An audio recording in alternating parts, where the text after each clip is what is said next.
নারকেল প্রসেসিং এর মধ্যে এবার সবচেয়ে বেশি কষ্ট করতে শিমুল, তাস, সম্রাট, সিয়ার্স এই পেশ হইবে আছে। আরে আছে,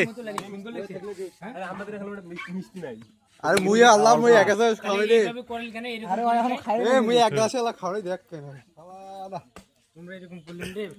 এত বেশি খাওয়ার শেষ করে বন্ধু হয় বন্ধু সকালে শিমু মুই কম কম তো খাইছে মুগো এখন দেয় নাকি। আরে এইটার উপর তো না, এইটার উপর তো না। মুই যেটা কিছু ঝাঁজ ছিল মাটিতে দিয়া শালা তুই ভালোটাই খাইছিস। ওটা নে না বল, ওটা ফাটিল বে বয়, দেখো কেমন কি করছে। মাথা দিয়ে কর, মাথা দিয়ে কর দোস্ত তুই মুগ ওইটা দে দিয়ে। আর ডান মাথা দিয়ে কর, অঙ্গুর কাটি দেবো তুই। এই হ্যাঁ আই সানালা খাইয়ে বলে এজন্য দিছি। বলে কাটে দেখ দেখ রাবণের বুদ্ধি দেখ। আমি এটা মুখ শিখা তো কেমনে ফাটে লাগে ওইটা আমার হাতে দিয়ে ফাটাও। মুই জানো কাটি লাগে।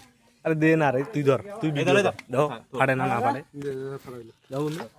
আরে দে দে দাদা দাদা এটা নারকেলটা ফুল হইছে না বন্ধু, নারকেলটা ফুল হইছে এইজন্য আগা ভাগা না আগে দিছি কাম দাও এখানে দে একখানি হয় না আর কত লে চাই। ওই দুটো একটা আছে, মুই তো খাও, ওইটা একটা আছে বুঝনু না। আরে দা ওই দুটো একটা আছে, ওই বেনে তুই যখন ইয়া থাকলো মাংস খাই স্যার দা ওটা কি খাইবে নাকি? আর কাকি কইছি তো